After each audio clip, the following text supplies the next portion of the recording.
Welcome to the reading of Guide's Greatest Hero Stories.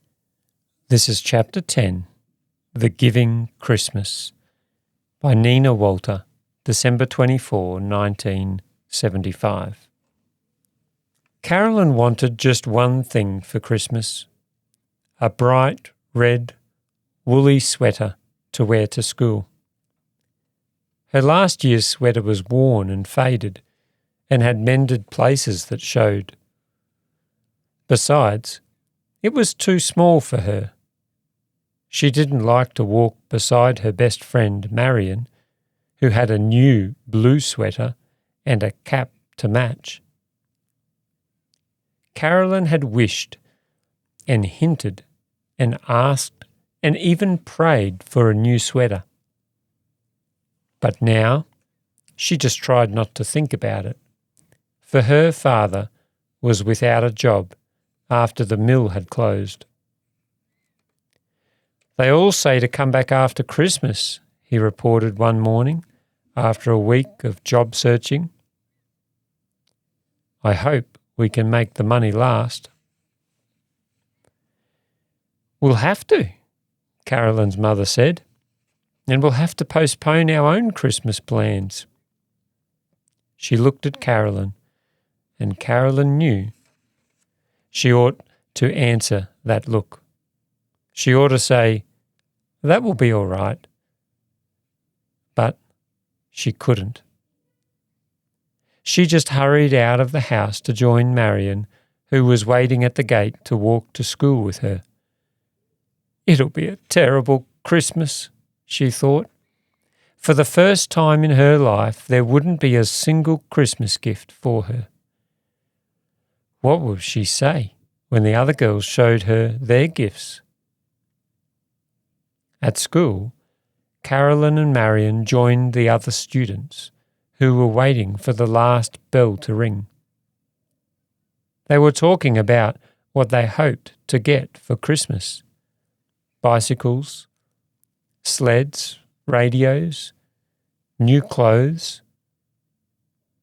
Those whose fathers, like Carolyn's, had lost their jobs when the mill closed weren't saying much, and Carolyn noticed that some of them looked as disappointed as she felt.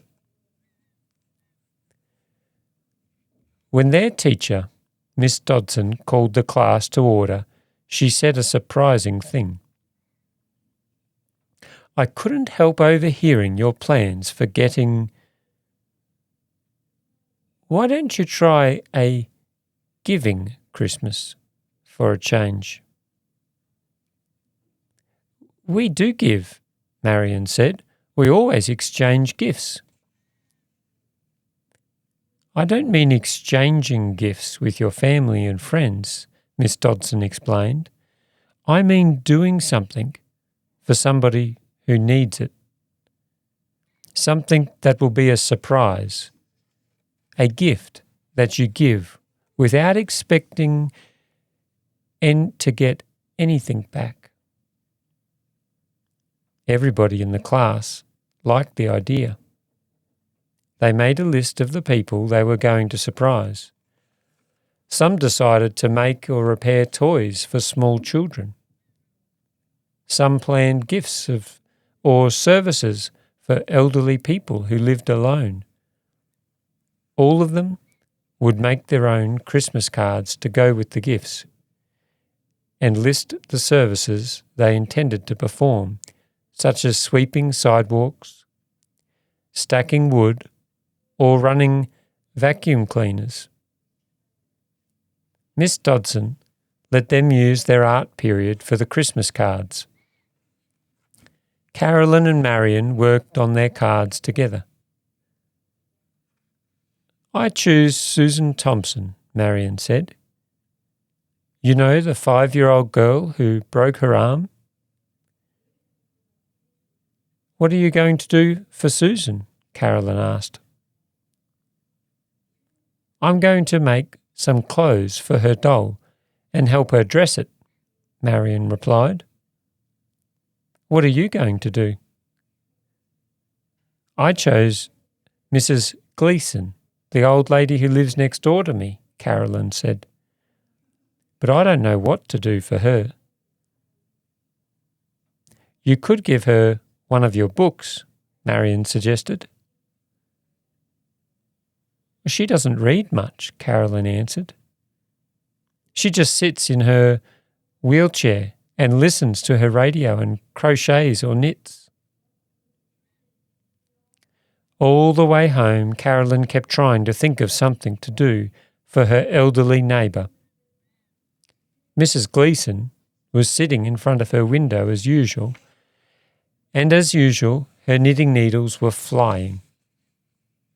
When she looked up and saw Carolyn, she waved and Carolyn waved back. And right then, an idea popped into Carolyn's head. She thought about the pile of old magazines in the attic. When she was younger, she had enjoyed cutting pictures out of them. She remembered the needlework pages and the scrapbook she had never used. Now I know what my gift will be, she said aloud as she hurried home to begin. Every day for a week, Carolyn spent some time in the attic, cutting and pasting. At last she had a scrapbook full of knitting and crochet patterns. I hope she likes it, she said, as she showed her mother the book. I'm sure she will, her mother assured her. She's always borrowing patterns from other people. You found some lovely ones in those old magazines. On Christmas Eve, Carolyn wrapped her gift in some bright paper she had saved from the last Christmas. She tied it with a cord she had made by twisting red and green yarn together, and she slipped a Christmas card under the cord.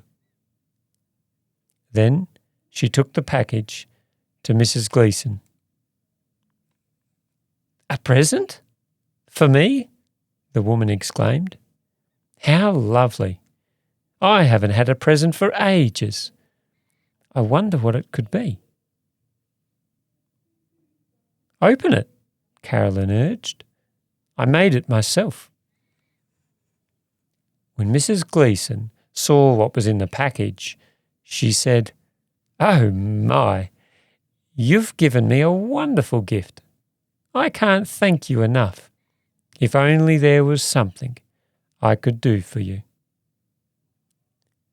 Oh no, Carolyn said. Our class made this a giving Christmas instead of a getting Christmas. That's a good idea, Mrs. Gleason said, a giving Christmas. I'd like to have a part in it. She looked at Carolyn. You need a new sweater.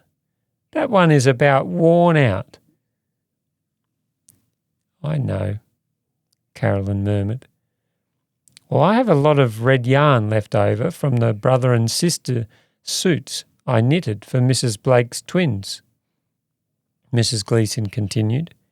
How would you like to use it to make a sweater for yourself?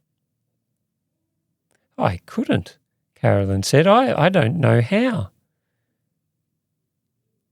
Mrs. Gleason smiled. If you come over after Christmas, she said, I'll teach you to knit.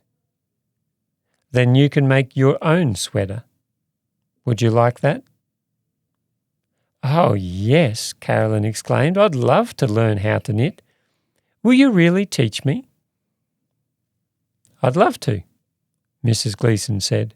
It will be fun. And so Carolyn got a new sweater after all, and she had the fun of making it herself. And, for a surprise, Mrs. Gleason made her a red cap to go with it.